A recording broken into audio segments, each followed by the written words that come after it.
Prologue. The wind howled in Michael's ears. He would be picking bugs out of his hair for days, but he didn't care.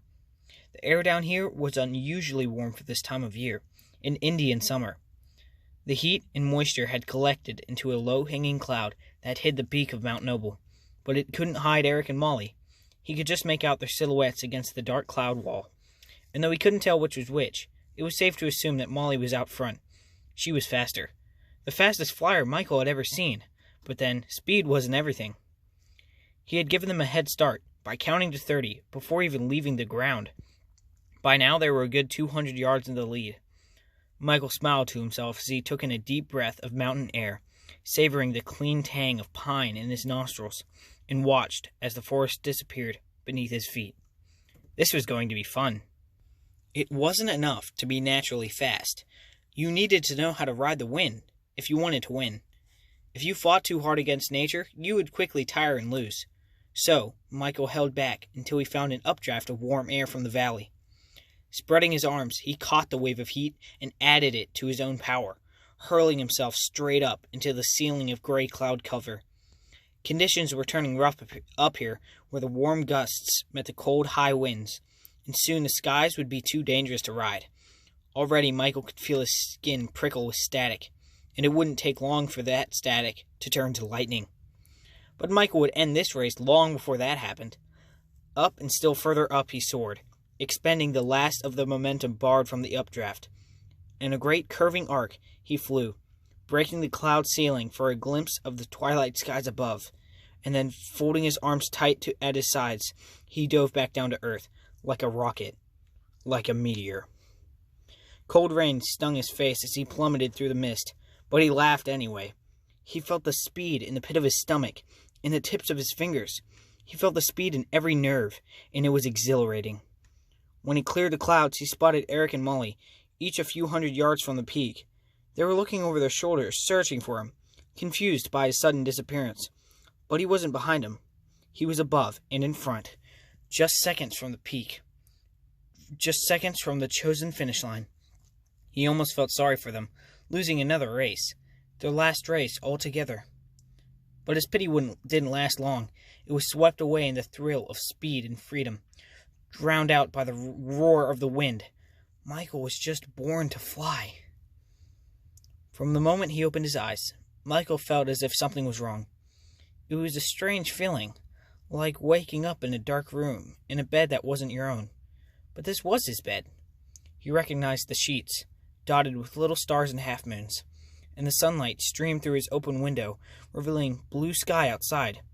He was in his own room, and he had woken to a beautiful early morning, and yet there was this nagging itch, somewhere in the back of his brain, scratching at him, as if he'd forgotten or misplaced something. Michael looked at the alarm clock next to his bed. 6:20 a.m.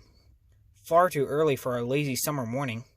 Squeezing his eyes shut, he rolled over and tried to will himself back to sleep, but it was no good. He was wide awake now, and after a few minutes of restless tossing and turning, he gave in with a sigh and hauled himself out of bed. Maybe if he got started with his day, he'd feel better. Unsatisfied, the little itch in his head continued to scratch.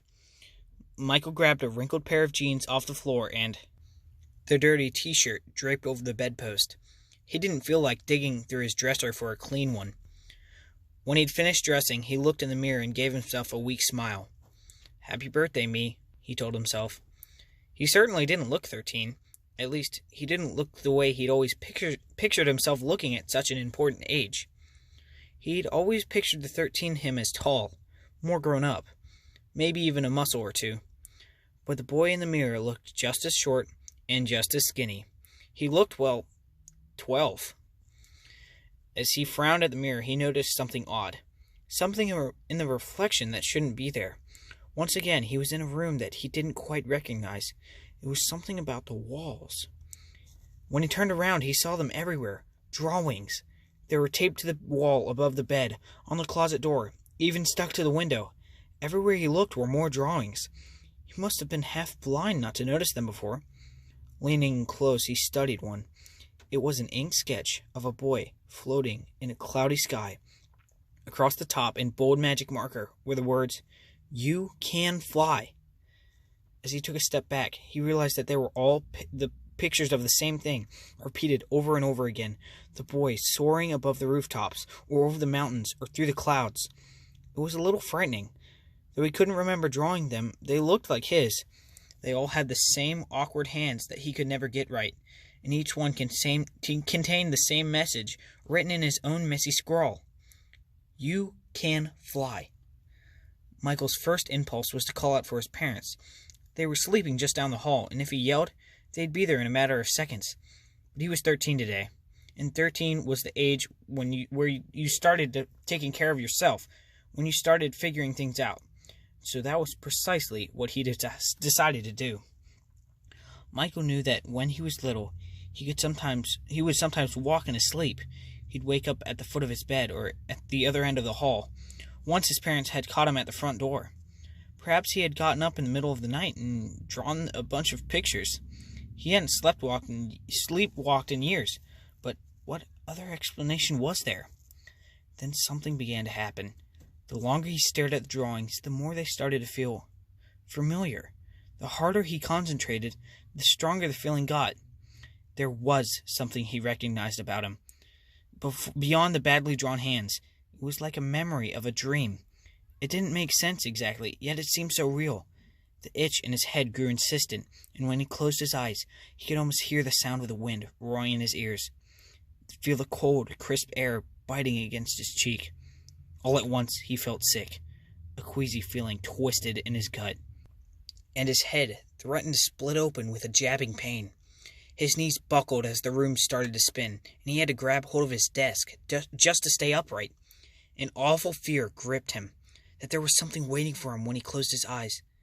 It was like a bad dream coming to life, a shadow, blacker than the surrounding black, a living menace in the dark, and it was reaching for him, reaching. And just like that, it was gone. He opened his eyes, and the darkness, the spinning, the horrible sickness, all of it vanished as quickly as it had come. The itch receded once more to the back of his brain, chased there by the terrible shadow. "Happy birthday, Michael!" He looked up to see his parents in the doorway. They were still in their pajamas. "Hey, Michael, what's the matter?" asked his dad. "You look a little pale." Michael thought about telling them everything that had just happened. The mysterious drawings, the strange memories of cold wind, the thing in the dark. They were his parents. Surely they could help. I'm fine. It's just a little early in the morning," he answered instead. He was 13 today, after all. To Michael's parents, his birthday party probably looked just like any other. The kids finished up their cake, speckled with melted candle wax, and went out into the yard to play catch.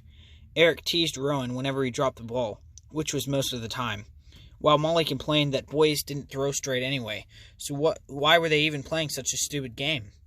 Louisa and little Rose just watched and cheered, and tried to ignore Simon as he flicked ladybugs at their hair. But to Michael, everything felt different.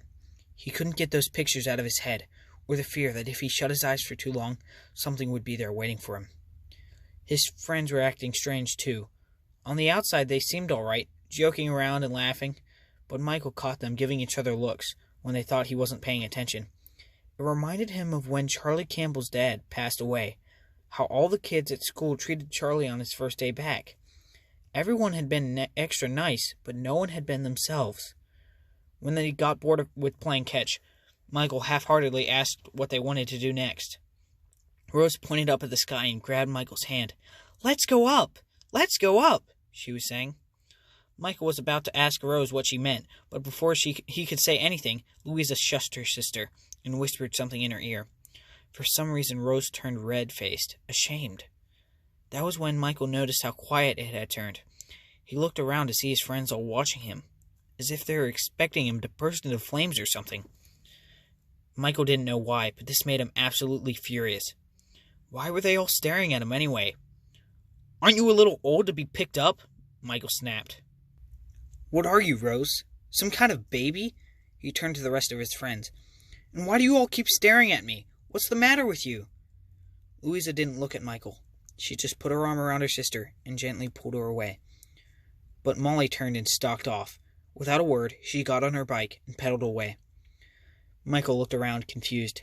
His head felt thick, as if it were stuffed with cotton balls. His eyes stung with tears. "What's going on?" he asked. "What'd I do?" Eric took Michael by the shoulder, scowling as Molly disappeared down the street. "You didn't do anything, Michael. Molly's just being a girl, you know?" He said, tossing him a catcher's mitt. "Here, want to throw the ball around some more?" But Michael didn't want to be outside anymore. He didn't want to be around them anymore. He dropped the mitt at Eric's feet and went inside without bothering to say goodbye. After dinner, he said goodnight early and went up to his room to be alone. He tried reading a comic, but it was just another story about some superhero doing impossible things, and that annoyed him too. He found himself wondering why all those comics had to feature people doing crazy stuff like lifting cars over their heads and outrunning trains. It was all pretty stupid when you thought about it. Once again, Michael studied the drawings on his wall. A flying boy. It was as if someone had collected a montage of dreams and plastered them to his wall with them. A child's dreams. He walked over to his desk and ripped the first picture down. The corners tore away, leaving 4 little triangles of paper and tape stuck to the wall. He ripped down another, then another. It felt good. He was reaching for more when he saw something moving in the moonlight just outside his window. Michael's house was 3 stories tall, and his room was on the top floor. An oak tree grew outside his window, and the uppermost branches reached, almost, but not quite, to the window. There, sitting in the tree, was Molly. She was wearing a windbreaker with the hood up, but he could still see her face. She looked upset. She might even have been crying, but it was hard to see in the dark. As he watched, she slowly lifted from the branches of the giant oak till she was no longer in the tree, but above it, several feet above the highest branches, and she was waving goodbye. At that moment, a cloud must have passed in front of the moon, because the yard was suddenly covered in shadow, and Michael couldn't make out anything. He was so shocked that he couldn't even speak. He just stood there, frozen, waiting for the cloud to pass. When it did, Molly was gone. All that was left was the oak tree, swaying in the breeze. Michael leaned heavily on his desk. He wanted so badly to give in to that itch, that dim memory somewhere in the corners of his mind, that the sickness threatened to return, and with it, the shadow that haunted him. If he allowed himself to remember anything, he'd have to remember everything, and that was something he just didn't have the strength to do. Michael suddenly surprised himself with a laugh. What an imagination he had to think he saw Molly out there floating in the yard. He had clearly spent too many hours reading too many comics, wasting his time with stupid drawings. Now he was seeing things, menacing shadows in his head, friends floating in trees. The sickness passed again with a few deep breaths, and this time the itch disappeared entirely, and for good. His head clear for the first time all day. Michael gathered up the rest of his drawings and dumped them all unceremoniously into the garbage. It was easy to forget now. A new voice in his head was whispering to him, telling him that it was time to put away childish things. He realized now that the voice had been trying to talk to him all day long, but he'd refused to hear it until now. That the itch had been keeping him too distracted, but no longer. He pulled the shade down so he wouldn't be tempted to look out again at the old oak, and climbed into bed. He turned out the light, and before long he was fast asleep. You can fly. That night, and every night thereafter, Michael dreamt ordinary dreams. You can fly. And he never flew again.